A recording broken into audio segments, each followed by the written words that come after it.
Hey guys, and welcome back to another video.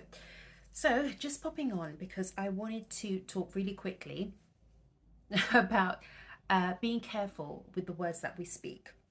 And the reason why is because last week I was catching up with one of my work colleagues, and there we were laughing, joking, catching up, having a tiny bit of a gossip. And she said something about my appearance to me, which completely caught me off guard. It made me feel super embarrassed, super self conscious. And I was kind of like this close, this close to kind of crying. And the reason why is because it triggered something that happened to me years earlier when I was only 17 years old. Oh, yes.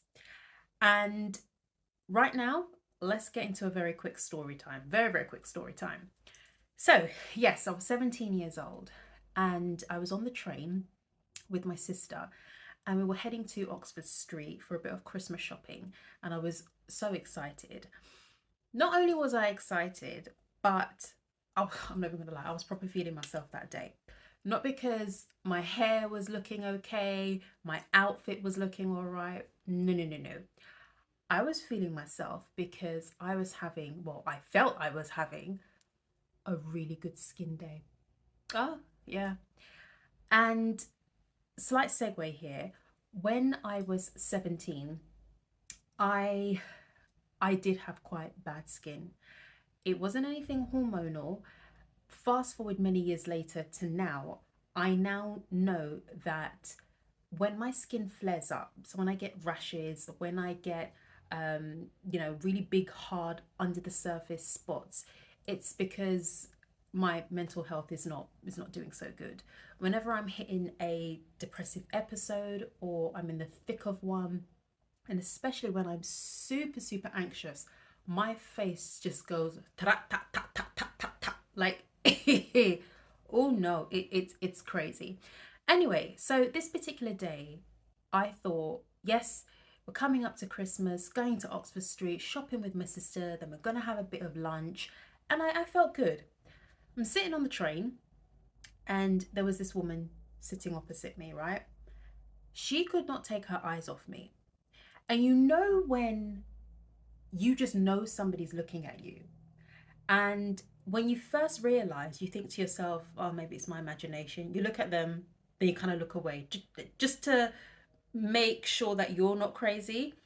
And then through the corner of your eye, you can still see that person looking at you. And then you look again and you kind of hold your gaze for a little bit longer and then you look away because you're embarrassed. Well, that's what I do anyway.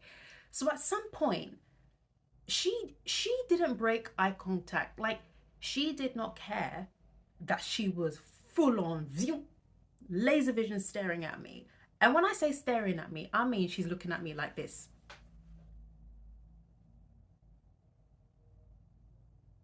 I don't even think she blinked, but that's how she's staring at me.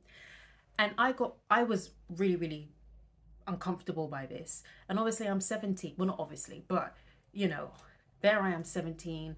I didn't have the confidence to say, can you please divert your eyes? So I leant over to my sister and I was like, why is this woman like, why is she staring at me for? And my sister had the look on her face like, yeah, why is she staring at you? Anyway, she signaled to me like this for me to come closer.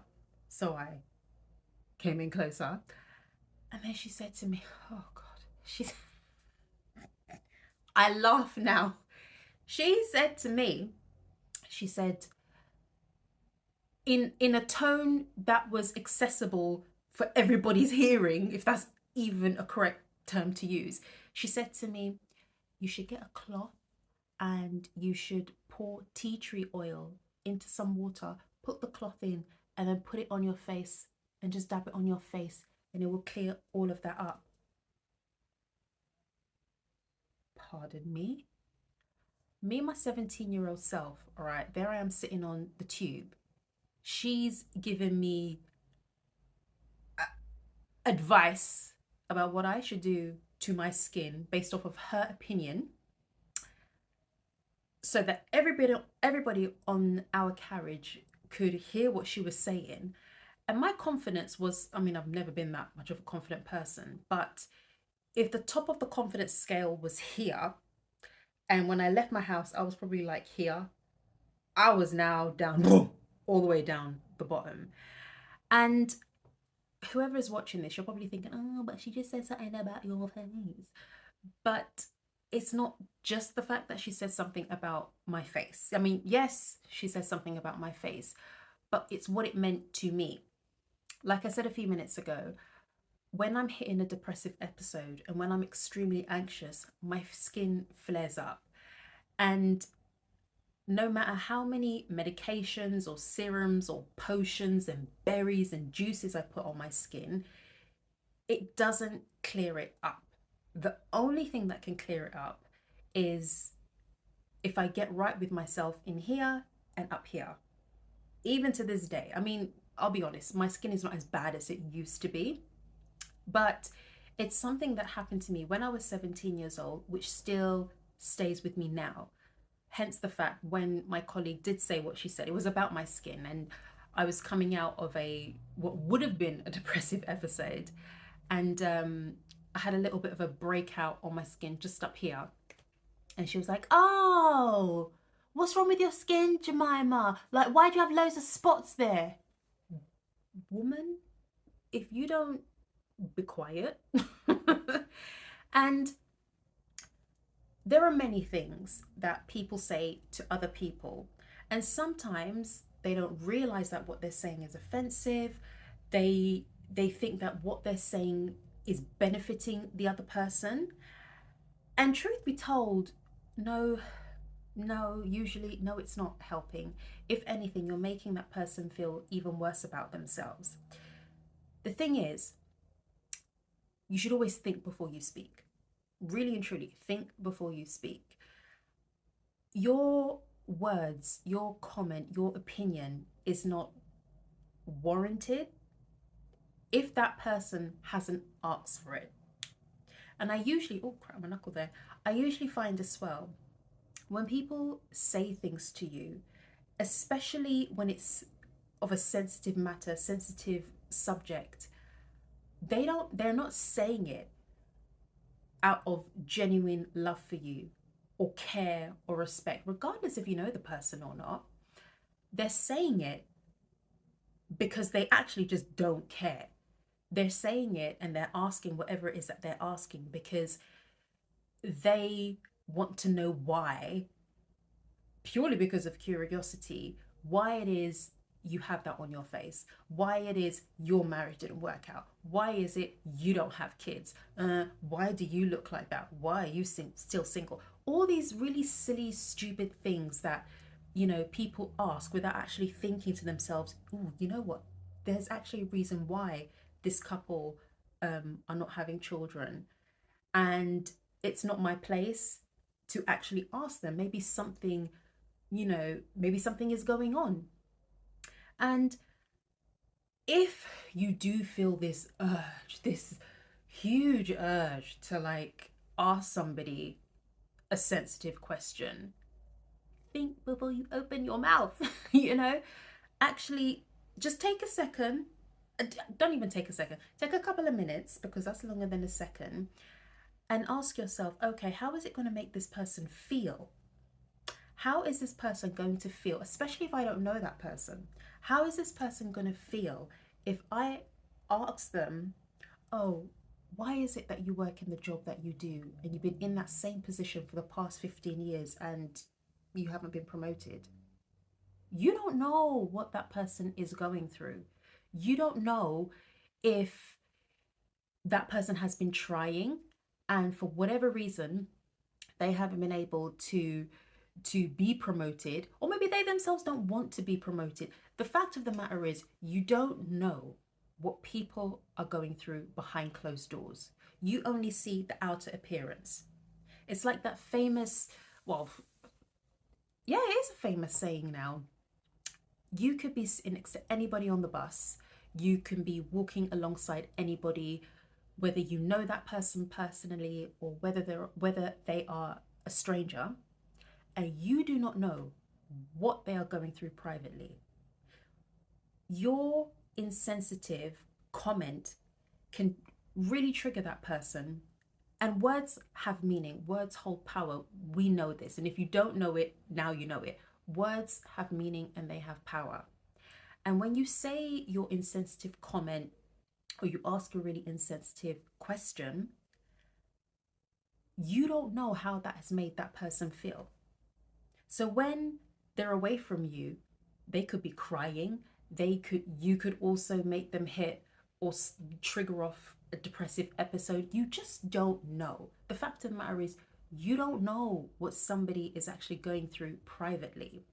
So, as much as you are intrigued about their life and you want to know what they're up to and why this hasn't worked out for them and why they're not doing what you think that they should actually do, just mind your business. Mind your business and rather concentrate on the life that God has given you. All right? Nobody knows what anyone is going through privately. Nobody knows why the other person is doing what they're doing. Leave it to them. Only ask questions if that person has opened up that door for questions to be asked and they say, oh, you know what? What do you think I should do? This is the situation that I'm currently in and I'm finding it difficult. What would you suggest? Then, my darling, my honey bun, sugarfoot, go right ahead. Ask all the questions, give your opinion because that person has asked you for your opinion.